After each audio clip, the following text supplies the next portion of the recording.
Katika hewa safi, Radio Maria sauti ya Kikristo nyumbani mwako.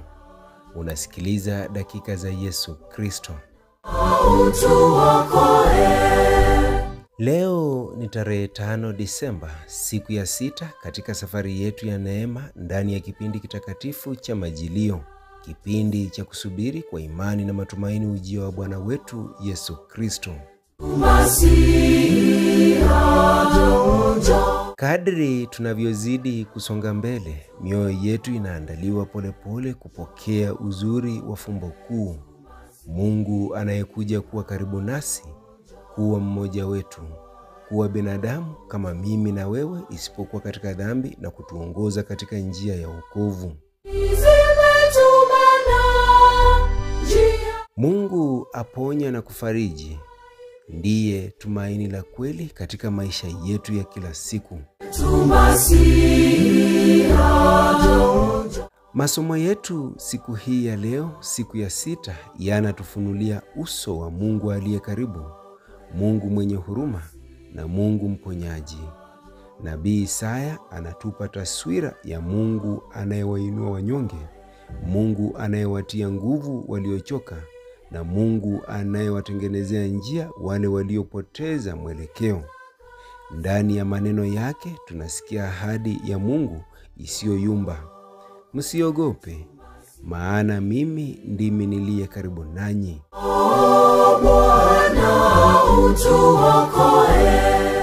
Katika Injili, Yesu anatuonyesha kwa matendo kwamba kweli ni Masia anayeuguza majeraha ya binadamu. Anawaponya wagonjwa, anawafariji walio na huzuni, anawarudishia matumaini waliokatishwa tamaa. Hapa ndipo tunapogundua kiini cha Majilio. Mungu anakuja si kwa ghadhabu, bali kwa uponyaji, si kutuhukumu, bali kwa kutuinua. Na leo tunatafakari juu ya zawadi ya tumaini. Tumaini ambalo ni mwanga wa safari, faraja katika moyo unaobeba mizigo, pumziko kwa roho iliyo na kiu ya Mungu.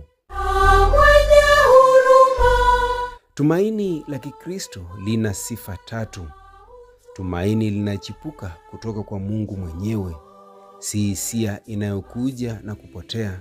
Ni zawadi kutoka kwa Mungu anayetuonyesha kwamba mwisho wa kila giza kuna nuru. Tumaini halifi wala kufifia katika magumu. Hata tunapokumbana na majaribu, huzuni au hatari, tumaini la Mungu hubaki thabiti. Hutuambia hata hili litapita, kwa kuwa Bwana yuko nasi. Na mwisho, tumaini hutoa uhai mpya. Hutugeuza kutoka watu waliokata tamaa kuwa watu wanaojenga, wanaosali, wanaosamehe, wanaohukumu na wanaoamini kwamba kesho ya Mungu daima ni njema kuliko leo yetu. Katika familia zetu, parokia zetu, jumuiya zetu na maeneo yetu ya kazi, tunaitwa kuwa ishara za tumaini, kwa neno la faraja, kwa tendo la huruma, kwa kusikiliza na kwa kusimama na wanaohitaji.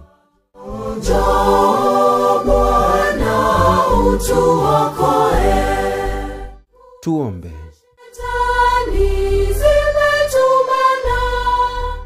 Ee Mungu wa tumaini la milele, tunakushukuru kwa siku hii ya 6 ya safari ya Majilio. Tujalie kuona nuru yako hata pale ambapo machozi yanatiririka. Tujalie kusikia sauti yako hata pale penye ukimya mzito. Tujalie kuamini ahadi zako hata tunapotembea katika bonde la majaribu. Bwana Yesu, tumaini letu, uzaliwa katika mioyo yetu, uzimishe hofu zetu na utufufue tena katika furaha ya wokovu. Roho Mtakatifu, tuwashie ndani yetu moto wa tumaini usiozimika. Mama Maria, mama wa tumaini, tusindikize katika safari hii ya kumlaki mwanao aliye Mwokozi wetu. Tunaomba hayo kwa njia ya Kristo Bwana wetu. Amina. Hii imekuwa dakika za Yesu Kristo hapa Radio Maria, sauti ya Kikristo nyumbani mwako. Kesho tuungane tena tarehe 6 Desemba, tukiendelea kujiandaa kwa moyo wa imani na shukrani kumpokea Yesu Kristo, nuru ya ulimwengu. Nimekuwa wako Shamba wa Shamba. Kesho ni siku tukutane inshallah. Siku njema. Bye bye. Njoo kwetu Masiha, njoo Bwana utu